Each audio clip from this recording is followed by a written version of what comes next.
C'est parti. Alors, les enfants, je vais essayer de transmettre le message pour que vous compreniez l'importance de ce que je veux dire, d'accord? Et après, on va rentrer dans les détails. Il y a une mitzvah de la Torah qui est d'aider quelqu'un à décharger son animal. Si on voit quelqu'un, il a un cheval, un âne plutôt, qui est bien chargé, et le pauvre, l'animal, il succombe sous son poids. D'accord? La Torah, elle a dit, aide-le à décharger, because l'animal, il souffre. D'accord?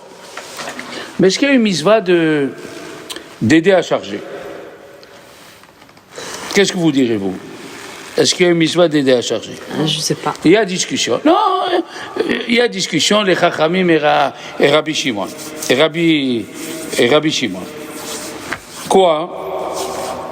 Si mon copain, il veut qu'on l'aide à charger, ça fait partie de Gimilut Chesed, mais ce n'est pas une obligation. L'obligation, c'est décharger. Décharger, c'est une obligation parce que l'animal il souffre. Mais charger, non. Et là, la Gemara elle dit quelque chose qu'on va développer. Elle a dit, la Torah, si tu vois l'animal de ton ennemi, qui tirait chamor sonaacha, si tu vois l'animal de ton ennemi qui succombe sous son poids. De quel ennemi on parle? Des goïms? Non. C'est rare qu'on trouve un goï qui aime les juifs. C'est fait aussi pour nous protéger, qu'on reste entre nous. Il y a beaucoup de raisons pourquoi. Mais, la Gemara dit ceci.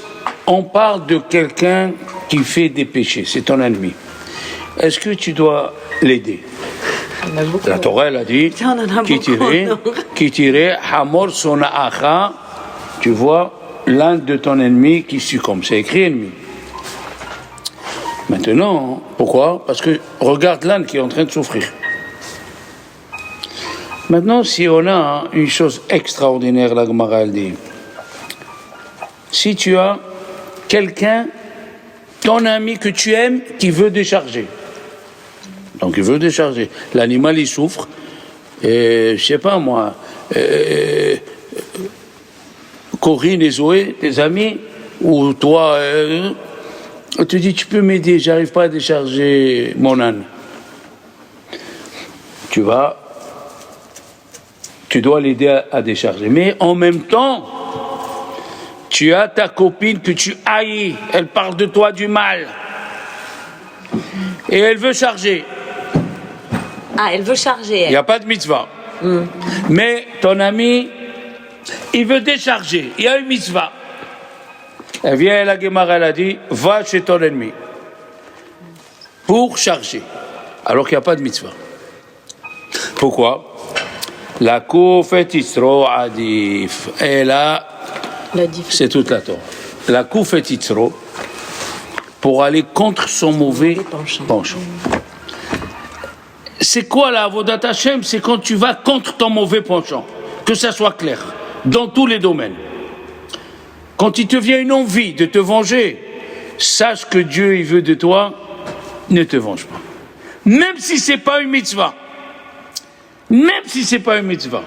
Ici, par exemple, tu as ton ami qui veut décharger l'animal. Ton ami.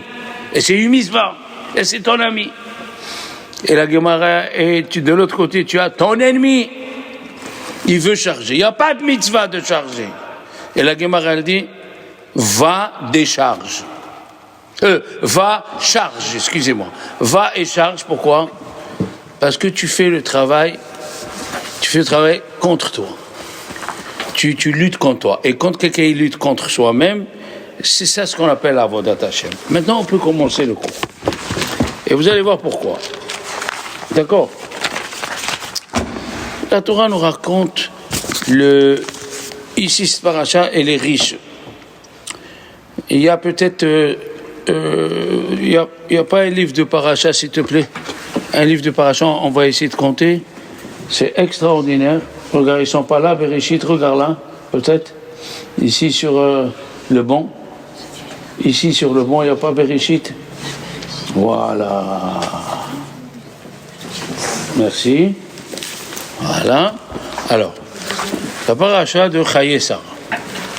Il y a la mort d'Abraham, il y a la mort de Ishmaël, il y a la mort de Sarah. D'accord? Ils sont tous morts, quoi. Mais, voilà. Ici, on va compter depuis le début. Voilà. Vayom, voilà. C'est le Perek Kavdalet. Le Perek Kavdalet,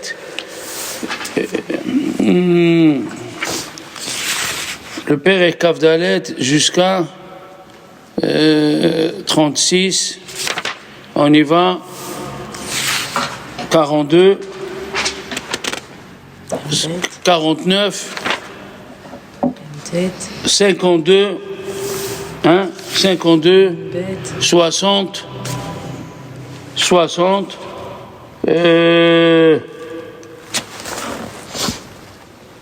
non tête 60. Le Midrash il demande 60 versets pour nous raconter ce qu'il a fait Eliezer.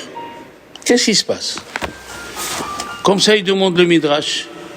Le Midrash il dit 60 versets alors que dans la Torah nous apprenons avec une lettre en plus ou un vav en plus. La Gemara elle a demandé d'où on sait que le sang des reptiles est interdit. On sait que le reptile c'est péché de le manger, mais le sang du reptile, parce qu'il y a un vav en plus, il y a un vav en plus dans la Torah. Et ici nous avons, voilà, nous avons 60 versets. Mais c'est pas possible, 60 versets. On dirait que Hachem ou Moshe Rabbeinu il a trouvé de l'encre pas chère à Leclerc. 60 versets? Comment c'est possible? J'avoue à toi. Alors, donc il faut comprendre pourquoi, qu'est-ce qui s'est passé. Et on va essayer, voilà. Ici aussi, si j'ai le temps, il faut répondre. Il y a écrit que Eliezer, il est venu et Kodiber il est venu la vanne et il a trouvé, pour ceux qui se rappellent de la dracha de la semaine dernière, il a écrit Veine Omed ala Gemalim. C'est quoi Omed ala Gemalim? Il est sur un chameau. Il est Omed. C'est quoi Omed? Il est debout ala Gemalim. Sur le chameau. Tu as vu quelqu'un debout sur les chameaux? Oui, au cirque Grus. Tu as vu quelqu'un debout sur les chameaux? Tu as l'intention aujourd'hui, toi? Alors, Omed à la Gemalim, il y a quelque chose qui ne va pas ici. Bon, alors on va essayer. Alors, qu'est-ce qu'il a dit Eliezer? On a répété 60 versets. Après, si on a le temps, on revient au début de la paracha, mais pour le moment, c'est la paracha des Shidduchim. C'est la paracha des mariages. Comment les mariages de chacun il se fait, c'est un miracle parce que tu sais pas, la Gemara elle a dit que le mariage est considéré comme l'ouverture de la mer Rouge. Comme ça elle a dit la Gemara. Caché zivugo chez la dame. Pourquoi? Alors il y a plusieurs explications. Il y a qui disent parce que les Juifs ils étaient acculés devant la mer, les Égyptiens devant. Ils ont tout pensé. Ils ont tout pensé à ce que Dieu y fasse. Ils tuent les Égyptiens, ils renversent la terre, mais une chose n'est pas venue dans leur tête, que la mer elle s'ouvre. Eh bien c'est ce qui se passe dans tous les mariages. On dit, tu peux me présenter celui-là? Et tu parles avec lui, tu vois, non, c'est pas celui-là. Après tu peux me présenter celui-là? Non, c'est pas celui-là. Et jusqu'à qu'il te sort un que tu as jamais pensé à lui. Tu vois? Bon, après, tu sais pas ce qu'il y a dans la surprise cadeau, hein. Après, bon, c'est normal, hein, c'est normal. Le bon Dieu, il fait, il fait de sorte que tu te maries parce qu'il veut que tu te maries avec celui-là ou avec celle-là. Avec celle-là. Moi, quand je suis arrivé à l'âge de me marier, enfin, j'avais 21 ans, M. Rumi, avec Mme Rumi, Chalita, elle avait les noms des filles du séminaire. Alors, elle me disait, celle-là, non, non, non. 2 fois, 3 fois. La 4e fois, Mme Rumi lui dit à M. Rumi, mais il y a une externe. Il ne la connaît pas, cette externe. Il y avait, dans tous les 95 filles, une était externe, c'était ma femme. Alors, quand il me l'a présenté, eh bien, on s'est accroché. On se présente, on fait un livret Torah, qu'est-ce qu'elle pense, quelle vie tu veux faire, hein? C'est comme ça, non? Il y a qui veulent passer leur vie entre les yachts et les golfs, et bon, chacun, sa vie, c'est normal. Eux, ils ont que ce monde-là. Alors, ils veulent profiter que de ce monde, c'est normal. Nous, on doit travailler pour l'autre monde. Et tellement on travaille pour l'autre monde, quand Abraham il était en Égypte, il leur a livré les secrets de Olam Haba, que la religion égyptienne, elle a changé, c'est devenu une religion pour la mort. Pour le pharaon, pour... Bon. Eliezer, Alav Shalom, il n'est pas mort. Il fait partie de ceux qui ne sont pas morts. Pourquoi? Il a écrit, regardez, je suis venu aujourd'hui devant El Aïn, devant le ruisseau. D'accord? Et il a commencé à prier. Hachem, si vraiment, s'il te plaît, tu veux faire de sorte que je réussis la mission que tu m'as donnée. Qu'est-ce que c'est Hayom? Il y a 700 kilomètres de Kiryat Arba chez Lavan. 700 kilomètres, un voyage de 17 jours. Et il dit Hayom. Ça veut dire que je viens d'arriver de chez Avram. Qu'est-ce qu'elle dit le Rashi? Il a fait que 3 heures de route. 3 heures aller, 3 heures retour. Question, pourquoi Dieu, il lui a fait ce miracle à Eliezer? Est-ce que la fille allait se sauver? Non. Hein? Il avait peur qu'il se décourage? Non. Tu as bien parlé. Qu'est-ce que c'est le mot décourage en hébreu? Yehush. Yehush, ça veut dire découragement. Et c'est quoi la guémataria de Yehush? 317. Et Eliezer, la guémataria 318. Donc il a dépassé le désespoir. Ça c'est de la semaine dernière. Yehush, désespoir, la guémataria c'est 317. Et Eliezer, il nous a appris, la guémataria à lui c'est 318. D'accord? Ok. Donc, qu'est-ce que nous raconte la Torah? C'est arrivé à Haïfa. Il a écrit les mots il a écrit les mots. Attention. Vayomer Avraham el Avdo. Il a parlé à Avraham à son esclave. Zekan Beto. Le plus vieux de la maison. Qu'est-ce que tu racontes? Hamoshel Bechol Asherlo. Qui commande tout ce qu'il a. Viens, mets ta main sous ma jambe, sous ma cuisse, parce que c'était la seule mitzvah qu'il avait à Abraham, c'est la Mila, que Dieu lui a dit. Je te fais jurer, avec la Mila, que tu vas aller chercher une femme pour mon fils, et tu prendras pas une femme de Benot Kenaan. Je veux pas une femme de Kenaan. Ils sont mauvais. D'accord? Mais le Midrash, chaque mot, il veut dire quelque chose, ouais. Il dit le Midrash, qu'est-ce que ça veut dire Zekan Beto? Zekan, on le trouve quand quelqu'un il a une yeshiva. Eliezer, il avait la yeshiva de Avraham Avinu. Amoshel Bechol Asherlo. Qu'est-ce que ça veut dire? Il commande tout.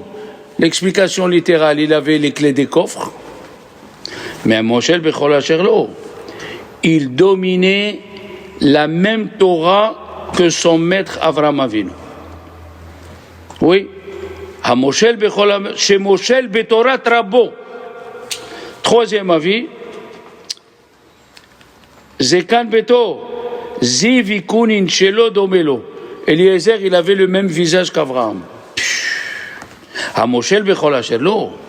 Il dominait dans tout ce qu'il avait, Sholet Beitzro Kemoto. Il dominait le Yetzer Hara comme Avraham Avinu. D'accord? Alors, la question elle se pose, et c'est arrivé à Haïfa. Il y a un arabe, un druze. Il voulait se marier avec une juive. Il est parti au tribunal de Haïfa. Et il a dit, je vais me marier avec une juive. On lui a dit, on ne peut pas, au Beddin de Haïfa, on ne peut pas te marier, tu es un arabe. Et il a dit une chose fantastique. Il a dit, je suis dans l'armée israélienne, donc je me mets en danger pour sauver des juifs. Je paye mes impôts, comme tout le monde. Je paye les PV, comme les Israéliens. Et quand je veux me marier, non. C'est ce qui est arrivé à Eliezer. Il a dit, c'est écrit, regardez ce qu'il a dit Eliezer. Va Omer el Adoni. Quand après il a parlé avec Lavan, il lui a dit, Oulai lo telecha isha haray. Et si la femme ne veut pas venir avec moi, qu'est-ce que je fais de la mission? Il dit ça à Avraham Avinu. Le Oulai, il n'est pas écrit avec Vav dans la Torah. Il est écrit Aleph Lamed Yud. Comment il se lit Aleph Lamed Yud? Elai. Eliezer, il avait une fille. Et oui, il voulait la donner à... Eliezer, il avait une fille. Et il voulait se marier. Cette fille voulait la donner à Yitzhak. Eh bien, imaginez-vous. Qu'est-ce qu'il lui dit, Abraham? Zekan Beto. Ça veut dire qu'il a 60 ans avec Avraham Avinu. Il a servi, il connaît tous les cours de Torah. La Gemara dans Avodah Zarah, elle dit que la Gemara de Avodah Zarah d'Avraham Avinu, elle avait 900 perakim. 900 chapitres. Tellement la Avodah Zarah, elle était là-bas diffusée. Donc Eliezer, il connaît tout ça. Il dominait le Yetzer Hara comme il faut. Et qu'est-ce qu'il lui dit? Monsieur, notre maître Abraham? Il lui dit, toi tu es maudit, et moi je suis béni. Et le maudit ne peut pas aller avec le béni. Et le maudit ne peut pas aller avec le béni. D'accord? Je continue. Je sais pas. Le maudit ne peut pas se coller au béni. Ok. Comment il prend ça, Eliezer? Comment il va prendre ça, Eliezer? Très mal. Très mal. Hein? Imagine-toi, tu es marié avec un homme. Tu t'es marié, moi je veux plus. Tu lui fais à manger, il trouve les chemises repassées, dans le pli qu'il veut, monsieur. Oui, parce que les hommes, il y a des hommes très maniaques et très compliqués. D'accord? Alors, c'est pas il va me l'amener. Ok? Il est très maniaque pour tout. Pendant 20 ans, tu le sers, tu es là. Le manger du midi, c'est pas le manger du soir. Les salades du midi, c'est pas les salades du soir. Le Shabbat, tu lui fais une fête. Après 20 ans, tu lui dis, tu m'aimes? Ah, je t'adore. Il te dit, ton mari, je t'adore. Je t'aime. Où je vais trouver une femme comme toi? Tu me sers, tu m'as donné des enfants. Alors tu lui dis, tu peux m'acheter un bijou, un petit bijou, pour me montrer que tu m'aimes. Et là, ton mari te dit, mais toi, tu es maudite. Quoi? Moi, je suis béni, toi, tu es maudite. Ya babarbe. Comment résister à une telle déflagration? C'est pas possible. C'est pas possible. Comment Avraham Avinu, il envoie Eliezer alors que c'était... C'est pas possible. Il lui a dit, toi tu descends de Canaan. Et dans Canaan c'est écrit, Arur Canaan Eved Avadim Yelechav. Tu es maudit. Tu es maudit. Je suis maudit. Mais j'ai la clé de tous les trésors. Tous tes coffres, c'est moi. Et qui c'est qui fait les cours à la yeshiva? C'est moi. Et le Yetzer Hara, j'ai pas peur de lui. Comment? Vous savez que c'est écrit dans le Pirkei de Rabbi Eliezer que le serpent, c'est un serpent qui est rentré dans un chameau. C'est un ange qui s'appelle serpent, qui est rentré dans le Yetzer Hara qui avait la forme d'un chameau. Donc celui qui domine le Yetzer Hara, il est en bas de lui ou sur lui? Omed à la Gemalim. Ah, tu es trop intelligente pour nous. Il y a écrit Omed à la Gemalim. Pour une fois que je suis. Il est celui qui domine le Yetzer Hara. Alors, il a tout ça, que tu lui dis? Tu lui dis ça? C'est pas possible. Maintenant, pour enjoliver une chose, vous allez voir comment c'est extraordinaire, hein? Extraordinaire. Quand Noah, il a dit à son fils, tu seras Eved Avadim, tu seras un esclave à tes frères. Hein? Dites la vérité honnêtement. C'est une malédiction. Eved Avadim, tu vas être esclave. Hein? Tu dis à un de tes enfants, toi, tu vas être en bas dans la prison, tu vas servir les prisonniers, tu vas être esclave. C'est une malédiction, Rachel. Eh bien, attendez la suite. Attendez la suite.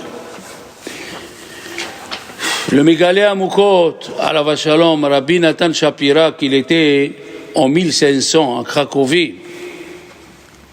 D'accord? Il était en 1500 à Cracovie. Il écrit que Eliezer, il était une branche du Chesed d'Avraham Avinu. Comment on le sait? Parce que dans Eliezer, il y a le mot El. Et ce nom de Dieu est écrit dans un verset au sujet de la bonté. Hesed El Kolayom. Il y a écrit dans le Tehillim, Hesed Kel Kolayom. La bonté de Dieu, elle est toute la journée. Et Eliezer, il a le mot El. Donc il avait le Chesed d'Avraham Avinu. D'accord? Chesed Kel. Et Moshe Rabbeinu, il a appelé un de ses enfants Eliezer. Donc, il a lequel qui vient nous dire qu'il faisait partie d'Avraham Avinu. C'est plus. C'est Eli Yazer. Quel Yazer. Quel Yazer. Et le mot Yazer, c'est la Gemataria. Eved Avadim Yeleha. Je répète doucement. Eliezer, il est décomposé en deux choses. Quel, le mot quel, c'est le nom de Dieu qui est employé quand on veut faire du chesed.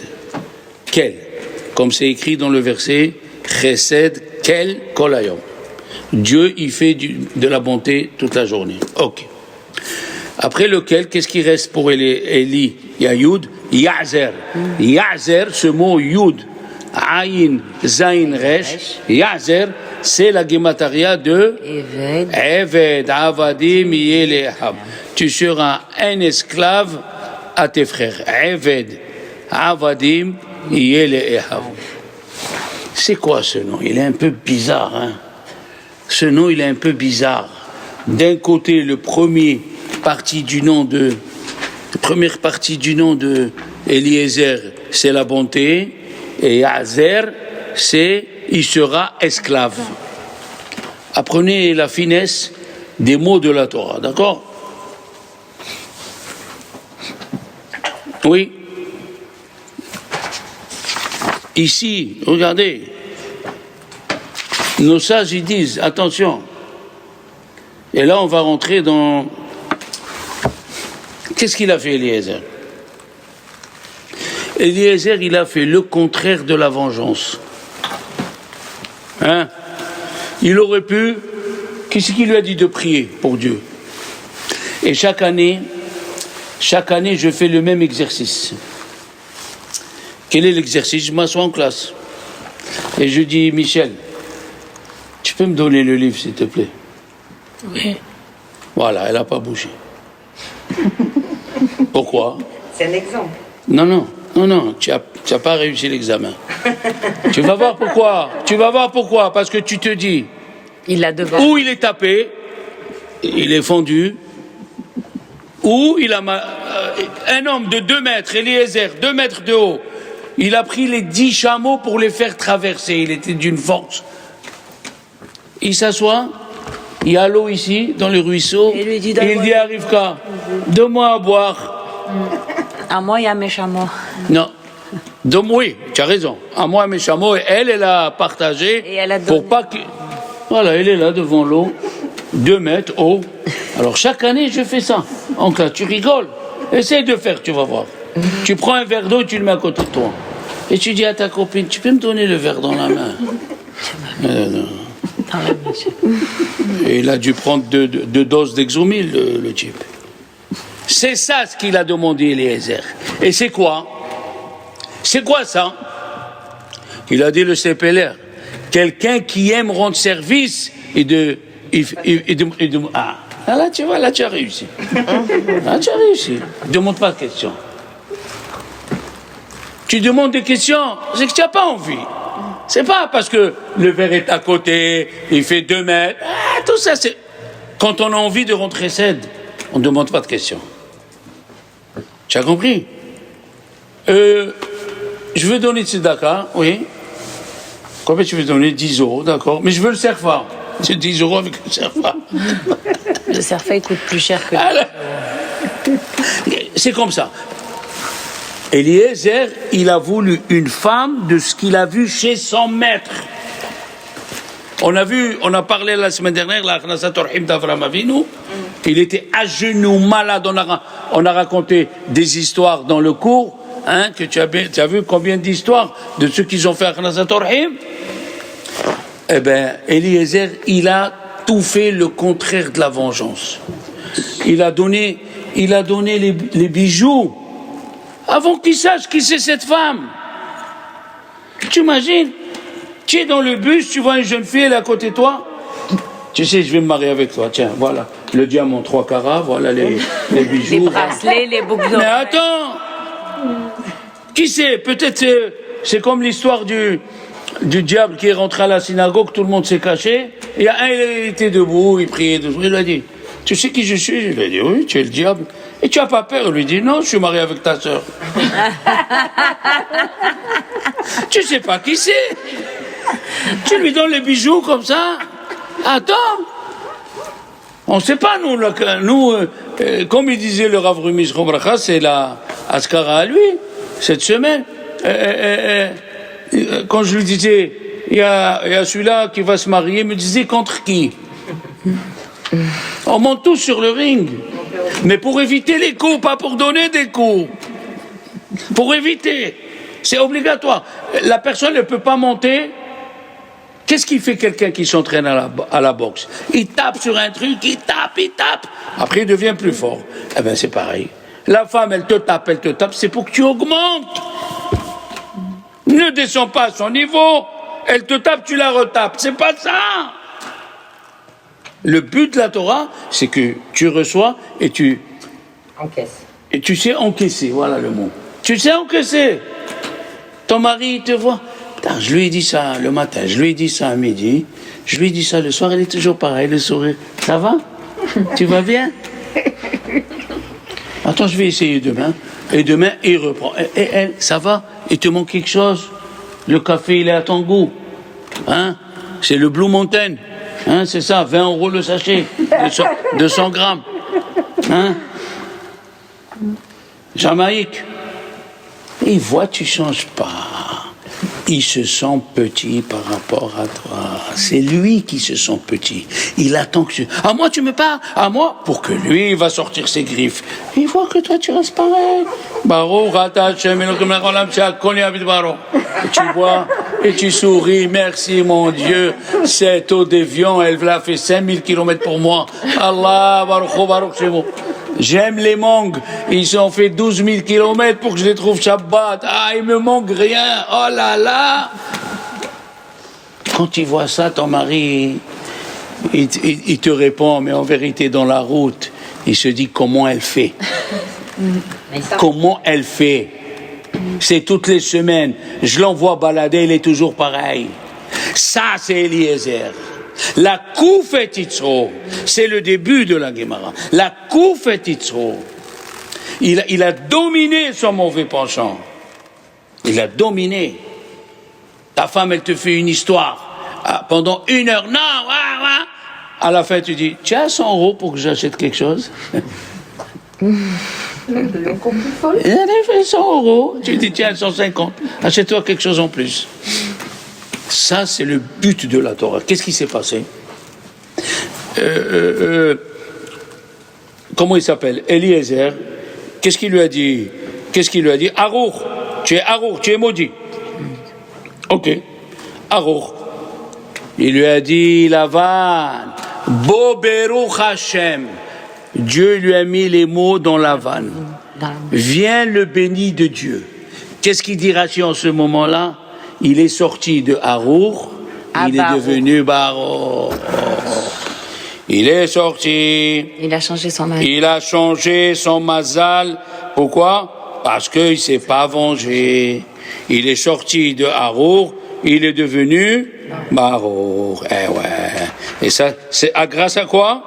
Parce qu'il ne s'est pas vengé. Grâce à quoi? Il ne s'est pas vengé. Il a accepté ce que Dieu lui a donné. Un défi qui dépasse sa force. T'imagines? Tu rencontres ta copine qui a parlé du mal au grand rabbin. Tu rencontres ta copine qui raconte que des noises sur toi. Et après, elle te dit, tu peux venir avec moi, j'ai peur d'aller chez le docteur, tu peux venir? Mais c'est dur.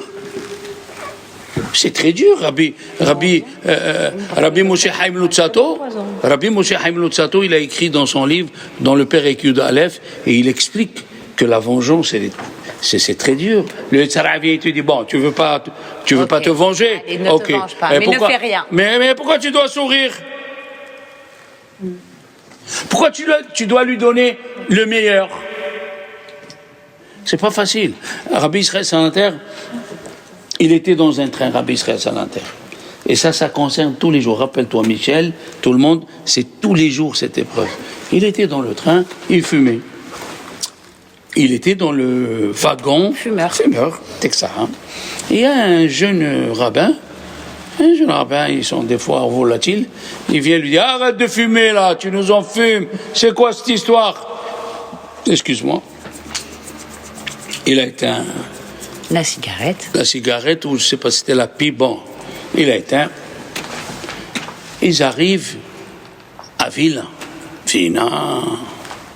Zoé, Vilna, c'était Jérusalem de l'époque. Attention, Vilna. La Jérusalem du Nord. Alors, il va à l'hôtel, qu'est-ce qu'il voit? Au moins 200 personnes, autour de qui? Du petit rabbin. Autour de Rabbi Israël Salanter. 200 rabbins autour de Rabbi Israël, celui qui lui a crié. Il a compris qu'il a fait une faute. C'est quoi la halakha? Quand tu manques de kavod à ton rav, tu enlèves les chaussures et tu te prosternes, tu lui dis pardon, sinon tu es exclu de chez Dieu. Pourquoi il a manqué de kavod? Parce qu'il a éteint la cigarette. Parce qu'il était d'abord dans un wagon Fumeur. Et tu cries comme ça, un rave. Michel, tu parles à un rave. Fumeur, tu dis non. Comment tu parles au grand rabbin de Marseille? Tu dis, monsieur, vous fumez là? Michel Barklalik, tu es député déjà. On ne parle pas comme ça. Même si ton mari te parle comme ça vexe. Même ta femme te parle comme ça vexe. Ah, j'ai pas compris. Qui c'est qui fumait dans le train? Rabbi Israël Salanter. Oui, et alors après il a éteint la cigarette. Mais c'est ça. Le jeune, il lui a crié. Le jeune, il lui a crié, alors qu'il était dans un wagon fumeur. J'ai compris le contraire. Non. Il avait la permission de smoking. J'ai compris. Ben oui. Smoking. J'ai compris. Voilà, des fois ma femme elle me dit, sans crier, elle me dit, écoute, si tu fumes à la cuisine, ça va pas du tout. Je fume que le vendredi parce que il y a des gens, ils m'offrent des cigares. Un, il m'a offert un cigare nouveau au goût chocolat. Ah, Je ne sais pas d'où ça vient. On est intéressé. Bon, je l'ai fumé en 3 fois, parce que tu ne peux pas fumer tout entier, tu éclates la tête. Elle me dit, sors dehors. Oui, gentiment, je sors. Tiens, elle m'a dit, oh, tu te crois où ici? Tu fumes ici? Elle me dit ça, j'allume 3 cigares. On ne parle pas comme ça. On est des êtres humains. Mais la Torah, elle vient nous dire de ne pas faire ça. Alors il y avait tout le monde autour de Rabbi Israël Salanter. Lui, il a compris. Il a enlevé les chaussures, il s'est penché arabe, Mechila, il dit, qu'est-ce qu'il y a? Qu'est-ce qu'il y a? C'est moi qui vous ai crié, c'est moi qui ai de Kavod Arabe, quelle catastrophe, Waliya, ma vie, elle est foutue. Il lui a dit, et c'est là que Rabbi Israël Salanter, il nous a appris une chose extraordinaire. Tu es venu faire quoi? Il lui dit, Rabbi Israël Salanter, tu es venu à Vilna faire quoi? Il a dit, je dois passer le diplôme de Shechita pour avoir la parnassa. Vous savez qu'il y a les shochatim, hein, Michel? On mange du poulet, on mange tout. Il lui a dit, mon beau-fils, il est dans le Beddin de Vilna, je vais m'occuper de toi. Il a appelé son beau-fils, il lui a dit, voilà, tu lui passes l'examen. Il a passé l'examen, il vient à l'hôtel, il le voit sortir avec la valise, il lui dit, qu'est-ce qu'il y a? Il m'a dit, j'ai échoué l'examen, je retourne dans mon petit village. Reste ici. Tu restes ici, moi je paye l'hôtel. Il est resté, il lui a dit, viens avec moi. Il l'a amené chez son beau-fils. Il lui a dit, apprends-lui les dynimes de Shechita, moi je paye 1 semaine de cours et l'hôtel. Et il a pris le beau-fils, il lui a appris les secrets, comment faire monter, on appelle ça en hébreu, comment faire monter le couteau.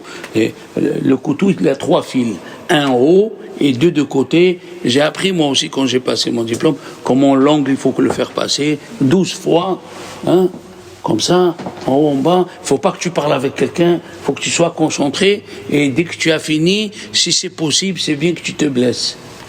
Parce que ça prouve que tu n'as rien senti, le couteau il est bien aiguisé. C'est ce que l'animal, il ne va pas sentir la Shechita. 1 semaine, et tous les jours, il dit, alors, je révise. Il révise, vas-y. Dernier jour, dimanche, il passe l'examen, il a réussi. Mazal. Et il vient chez Rabbi Israël. Rabbi Israël, j'ai réussi, voilà et tout. Il a dit, attends, on n'a pas fini. Il appelle son beau-fils. Il lui a dit, dis-moi, il n'y a pas un quartier à Vilna qui manque un shohet? Il lui a dit, oui, on a besoin dans ce quartier. Il lui a dit, voilà, tu vas te mettre ici, tu vas commencer à faire la shrita. Et il a dit, mais j'ai pas de maison. Je vais aller chercher ma famille dans le maison. Il appelle son beau-fils. Il n'y a pas ici, dans côté d'une synagogue, une pièce. Oui, il lui trouve la maison. Il amène sa famille. Mais tu ne peux pas rester sans demander la question. Comment ça se fait que vous m'avez fait tout ça avec ce que je vous ai fait? Il dit, le monsieur, il dit, je ne sais pas, je vous ai manqué, d'accord, je vous ai demandé pardon. Mais comment, après, vous m'avez fait tout ça? C'est possible, ça? Une belle sœur qui t'a abaissé par terre, un beau-fils, je ne te dis pas, pendant 10 ans, après elle vient, tu dis, tu peux m'aider à m'installer là, tu n'as pas une place dans ton cabinet? Dans mon cabinet, je viens t'installer. Vous voyez comment l'épreuve elle est grande? Il a dit, Rabbi Israël Salanter, tu veux réussir et rester toujours content, tu dois faire, apprenez cette phrase, Hatava bimkom hakpada, fais du bien au lieu de te venger. Hatava bimkom hakpada, c'est ce que j'ai dit il y a 2 ans dans le discours à Kippour, dans la synagogue. Si tu pardonnes pas, c'est toi qui souffres. C'est vrai. C'est toi qui souffres, Michel. Pardonne. Comme ça, tu le sors de ton cœur. Que quand tu la vois ou tu le vois, Ça l'énerve. ça te monte pas le remas. Hein, Michel? Bon, ça fait 2 fois qu'elle a réussi l'examen, tu vois. Sors le main, arrête. Quand tu la vois, et dans ton cœur, il commence. La haine, elle commence. Il a dit le Tosafot dans Baba Metzia, pourquoi il faut aller aider ton ennemi à charger alors qu'il n'y a pas de mitzvah? Sinon, la haine, elle va remplir ton cœur. Tu pourras plus vivre. tu pourras plus vivre. Il faut se dépasser et arriver à cette chose qui est extraordinaire, savoir pardonner. Et il y a une autre chose que j'ajoute, que j'ai appris aussi. Apprends à te pardonner à toi-même. Ne t'en veux pas que tu t'es manqué. On doit se manquer. J'ai pas dit on peut. Vous avez vu? On doit se manquer. Pour comprendre la religion juive, il faut savoir qu'on doit se manquer et de ce que tu t'es manqué, tu vas t'élever. Comme ça, il dit dans les Chachamim, ils disent dans la Gemara, un homme ne comprend la vie de la Torah et les halachot de la Torah que si tu les as transgressés. En adam omed al divrei Torah ela im ken avar alehem tehila. Oui. Dieu il a créé un monde où on peut pas, Michel ou Batia, que tu t'élèves comme ça. Tu t'élèves, alors quoi? À 25 ans, tu veux devenir un ange. Tu n'as plus de place ici. Allez, hop. Ah, il monte, elle étudie, tu étudies, vas-y, les gmarottes qui savent, allez, vas-y. À 25 ans, tu lui dis, alors qu'est-ce que tu veux? Je te rappelle chez moi. Ah non, on est au milieu de la vie, 25 ans, alors, accepte quand tu descends. Je te fais descendre. Et c'est moi qui te fais descendre. Les chassidim, ils disent, Dieu, il fait exprès de te faire descendre. Pourquoi? Pour que tu remontes. Vous avez vu, moi j'ai vu une fois, comment s'appelle le ski quand il fait la pente comme ça, tu vois? Il descend une pente de fou. Une pente de fou. Tu dis, il va s'écraser, il va mourir, hop, au bout. Non, pas le saut. Il saute, il a écrit, il est arrivé à 110 mètres. Ah, le saut à ski. Le saut, je sais pas moi, je suis pas dans l'espace. J'habite pas l'Alpe d'Huez, moi. Il fait comme ça, et il s'envole. Est-ce qu'il s'envole? Il fait comme ça, il monte. Et il s'envole. Tu vois ces skis comme s'ils deviennent comme des ailes. C'est ça. C'est ça. Un autre, il a écrit, j'ai acheté le magnet en Israël à Bnei Brak. C'est pour Bnei Brak qui a écrit, la vie, c'est comme la bicyclette. Quand c'est dur, c'est que tu es en montée. Les amis. C'est dur. Le rabbin, il m'a pas reçu. Le rendez-vous, l'examen. Il n'y a rien à faire. Il faut que le bon Dieu, il t'atteigne pour que tu lèves les yeux vers lui. Et ça, Eliezer, maintenant, qui c'est qui a donné ce conseil à Eliezer? Soit le évêque d'Abraham, soit l'esclave d'Abraham. Parce qu'il a été l'esclave d'Abraham, il s'est attaché à son rave, il est devenu comme lui. Alors puisqu'il est devenu comme lui, Abraham, il s'est permis de lui envoyer la bombe. Tu es maudit, tu comprends pas, tu es maudit. Il a eu l'épreuve selon son niveau. Eh ben, il est sorti de Harour, à Barour, et il n'est pas mort, il est dans la tombe d'Avraham Avinu. Comme on le sait, c'est écrit d'abord dans la Gemara, et au XVIe siècle, vous savez que la tombe des Avot, elle était entre les mains des Turcs. Et il y a un chef turc qui est venu devant le trou qui est au milieu. Moi, je l'ai vu sur Internet, mais je ne peux pas rentrer, je suis Cohen. Alors, il est venu, il s'est mis à prier, parce que c'est en bas qu'il y a les tombes d'Abraham et Yaakov. Et il a fait tomber son épée. Une épée avec plein d'émeraudes et de diamants. Il a dit, il faut me la sortir. Les Arabes, ils ont dit, si on rentre, on meurt. Regarde, combien il y a de morts. Il a dit, qui c'est qui peut faire ça? Il a dit, les Juifs, il n'y a que les Juifs. Ils ont appelé le rabbin, qui était le rabbin de Hebron, Rabbi Abraham Azoulay, c'est celui qu'avec un autre rave, Rabbi Meir Papiresh, qui sont partis à Damas, ils ont prié devant la tombe de Rabbi Haim Vital, ils ont sorti les écrits, ils avaient 24 heures, ils lui demandaient la permission, ils ont sorti les écrits de Harizal, ils ont écrit pendant 24 heures et ils ont remis. un grand saint, lui et Rabbi Meir Papir. Alors, il a jeûné. Hein? Il est enterré à Givat Shaoul, l'Arizal. Non? Non, mamie. Il est enterré à Damas. Arizal, il est enterré à Tzfat. Non, mais le Rabbi Azoulay qui est enterré à Givat Shaoul. Le Chida, Rabbi Chaim Yosef David Azoulay, le Chida. Oui, oui, oui.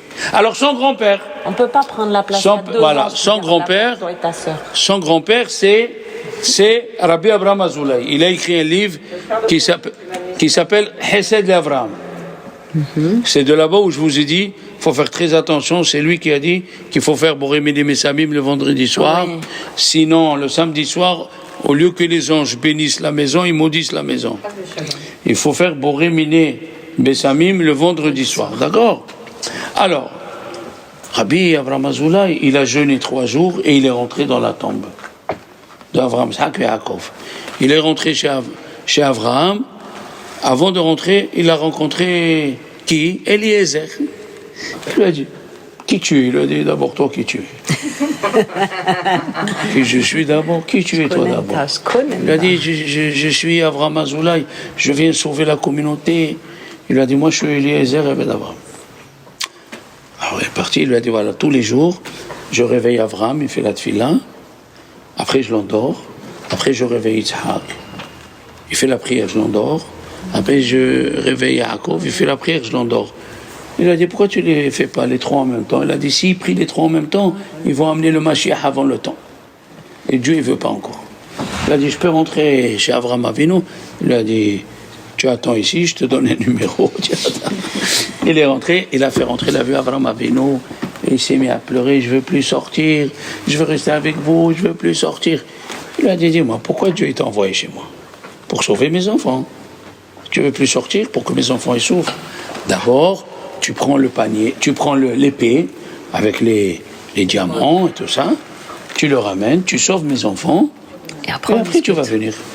Effectivement, il a ramené l'épée, il a donné à ce chef turc, et lui, il a dit à sa communauté, je vous dis au revoir. Il s'est mis sur le lit, il est niftar. Un maître, un grand. On sait que Eliezer, grâce à ce Baruch, il a enlevé le Harour. D'accord? Ceci vient nous apprendre 60 Pesukim pour nous apprendre quoi? Une chose, que tu peux changer la Gezerah de Rosh Hashanah en faisant un acte qui te dépasse. Si tu vois que ça ne va pas à la maison, hein, tu es au vert dans la banque, tu vois que tu as reçu un petit coup sur le phare, avec ton mari ça va pas, c'est que Dieu il te demande quelque chose de supérieur à ce que tu fais. Tu dois accepter sur toi quelque chose qui te dépasse. Les gens, c'est le message de Dieu. Regardez ce Eliezer. Rosh Yeshiva, il connaît tout. Et quand même, Dieu lui a dit, tu veux passer de Harour à Baruch, il faut que tu fasses quelque chose qui te dépasse. C'est possible, hein? Si quelqu'un t'a fait. D'après le Chovot Alvavot, Rabbeinu Bechaye qui est enterré à Tzfat, il a des serpents qui entourent son tombeau. Et il a dit à Arizal, c'est pour nous dire que quand quelqu'un il est très saint, même les forces du mal, il le protègent. On a trouvé l'ange de la mort qui fréquentait des rabbins. Ils étaient tellement saints que même le mal venait s'asseoir avec. Ils craignaient rien. Ils sont arrivés à un degré très très fort, tu comprends? Un degré très très fort. Et alors, Rabbeinu Bechaye, alors il a dit, si on savait le bien que quelqu'un nous fait quand il nous vexe, elle est bonne, hein? Si on savait le bien qui nous arrive de quelqu'un qui nous vexe, à chaque fois qu'il nous vexe, il faut qu'on lui offre quelque chose. C'est fou, hein? C'est fou, hein? Les auditeurs, le Perrier, il est plein de bulles, c'est fou. Et il a dit, Rabbi Chaim Vital, fais-toi ami avec celui qui te pique tous les jours. Alors là, hein, Corinne, hein, fais-toi ami, il te nettoie, il t'enlève des souffrances à toi et à tes enfants. Oh là là là là. Regardez c'est quoi la vie de la Torah. C'est complètement le contraire de ce qu'on pense. La vie de la Torah, c'est le contraire de ce qu'on pense. Il a dit à Roche, qui était en 1350, le grand rabbin d'Espagne, il a dit, même si quelqu'un il maudit ton père et ta mère, tu dois rester serein, tu ne dois pas bouger. Comment? Il m'a dit, mais je suis dans l'année de mon père. Quelqu'un me parle du mal de mon père, mais je l'éclate. Et alors tu es comme un goy, mon fils. C'est pas ça la vie de la Torah. La vie de la Torah, c'est une phrase. Rappelez-vous bien, David Améler, il était roi. Il avait les militaires. Et il est venu Amasa ben Shimei ben Gera. Et il lui a dit, fils de prostituée. Vous savez que celui qui manque du respect au roi, le roi ne peut pas lui pardonner. Melech, le mot Melech, même Lamed Kaf, c'est Kevodo Lomachul. Le roi, il ne peut pas pardonner. C'est pas lui. On l'a pas voté. On n'a pas voté pour qu'il soit roi. C'est Dieu qui l'a mis roi. Som Tassim Alecha Melech. C'est Dieu qui l'a mis roi. Et Dieu l'a dit, tu manques du kavod de roi, tu manques du kavod à moi. Moi, je peux pardonner. Mais le roi que j'ai mis, qu'est-ce qu'il a dit le roi David? Il a sorti cette phrase. Hachem Amarlo Kilel David. Dieu lui a dit, maudit David. Si tu arrives à ce degré, ma chérie, quelqu'un te maudit, tu lui dis, c'est Dieu qui t'a mis ces paroles dans la bouche. Il y avait un monsieur, il s'appelait Rabbi Tzrak, et il habitait Tchernobyl, en Ukraine. Et vous savez qu'il y a un grand rabbin qui est enterré à Tchernobyl. Il s'appelle Rabbi Nahum de Tchernobyl. C'est lui qui leur a fait tout ça. Ils sont venus l'embêter dans son sommeil. Alors lui, il habitait là-bas. Il habitait là-bas, les enfants, et il avait les téfilines du Baal Shem Tov. Waouh, tu sais combien ça coûte, les téfilines du Baal Shem Tov? Les gens, ils venaient lui dire 1000 roubles. À l'époque, en 1750, 60, 1000 roubles. Tu achètes une ville. Rien que mon père, quand il s'est marié, mon père, il s'est marié en 1950. Vous savez, il a reçu cadeau un billet de 50 dirhams. Et il l'a mis sur la table du mariage. J'ai dit, papa, 50 euros, il m'a dit 50 euros, 50 dirhams, tu as acheté un appartement avec les meubles. Lui, il a eu 1000 roubles. Et il ne voulait pas les vendre. Ils étaient pauvres. Quand arrivé, Soukot. À Soukot, qu'est-ce qui s'est passé? Vous savez que les Ashkénazes, ils font tout pour avoir le hétrog. Il y a un hétrog par ville. Un hétrog par ville. Tout le monde s'associe pour avoir un hétrog. Et toute la ville vient faire la bracha. Et lui, il voulait accomplir la mitzvah du hétrog Zoé. Qu'est-ce qu'il a fait? Il a vendu le hétrog. Il a vendu les tefilines. Il a acheté le hétrog 1000 roubles. Il est arrivé à la maison. Il lui dit à sa femme, regarde, les hétrog, regarde. Il lui dit, avec quoi tu l'as acheté? Il lui a dit, combien ça coûte ça? Il lui a dit 1000 roubles. Il lui a dit, avec quoi tu l'as acheté? Il lui a dit, j'ai vendu les tefilines du Baal Shem Tov et j'ai acheté. Non, on crève de faim. Je vais tous les jours faire le tour des maisons pour voir ce qu'il reste. On crève. On n'a pas de vitamine C ni vitamine D. On a la carence de toutes les vitamines.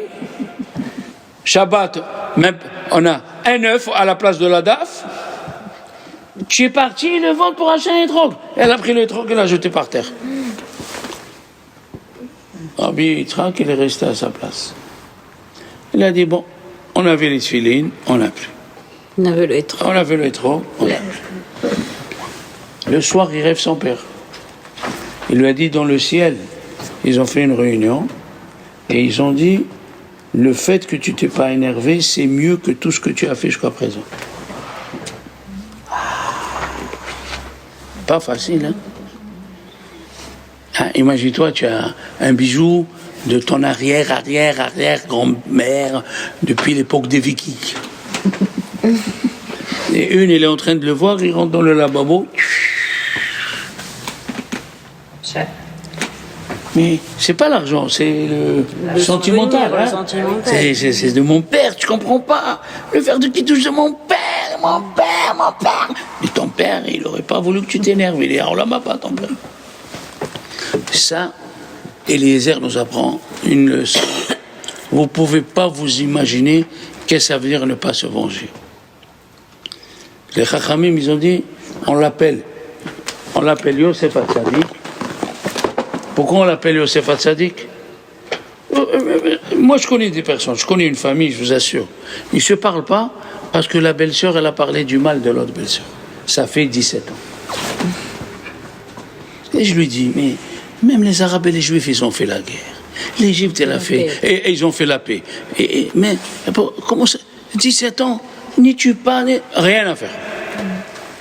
Imagine-toi. Attention à ce que je vais dire. Hein. Imagine-toi tes frères. Ils se réunissent et ils te disent, on va te vendre à moi. Oui, tu n'arrêtes pas de parler du mal de nous. Et alors? Je suis un petit. Yosef, il s'est mis sur les pieds de tous les frères. Il s'est mis à pleurer. S'il vous plaît, papa, il va souffrir. Papa va... Rien à faire. Ils l'ont vendu. 22 ans, il pleurait. 22 ans. Il pleurait pour voir son père. Ils l'ont séparé. Moi, j'étais à l'Yeshiva depuis l'âge de 14 ans. Et je voyais des jeunes. Maman, il pleurait, maman. Il n'y avait que des jeunes. Ils sont venus du Maroc. Où est ma mère? J'aime pas le pain le matin. C'est vrai qu'il était caoutchouté. Hein. Du pain de 15 jours. Mais moi, bon, je vivais comme une volaille. Je picorais là. Mais maman, où est maman? Elle descendait, Madame Remy. Que Dieu lui donne bonne santé. Amen. Elle descendait. Mon fils, c'est rien. Hein. Elle mangeait comme nous, hein, Madame Remy. Il n'y avait pas de luxe chez elle. Hein. Il n'y avait rien. Dans la machine à laver, elle tombait en panne 10 fois par semaine. Et elle appelait, viens m'aider, viens. Monsieur Remy, plus il avait des difficultés, plus il rigolait. Plus il avait... Et il disait, le Satan, tu m'auras pas. Tu m'auras pas. Plus, c'est pas facile. Des jeunes qui pleurent. Et personne autour. Hein. Une fois, moi, je dormais dans une chambre pour vous donner un truc. On était 16 dans la chambre. Avec les matelas, les lits superposés. Oui, mais au moins vous n'aviez pas froid. Et une fois, on a eu la grippe.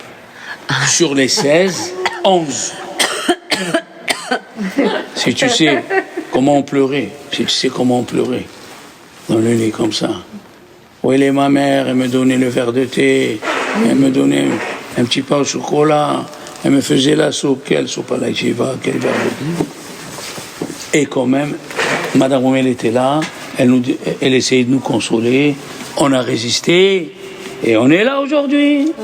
C'est quand il y a de la résistance où tu augmentes. Ça, c'est l'enseignement de Eliezer.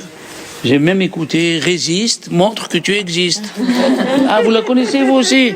Allez, une bonne semaine, si Dieu veut bien. Et une bonne santé pour Madame Elbez. Des gros bisous à Joyce, à Carole. Et la fille de Madame Elbez. Et Lise et toutes celles qui sont pas venues ce matin. Shavuot Tov. Hazard.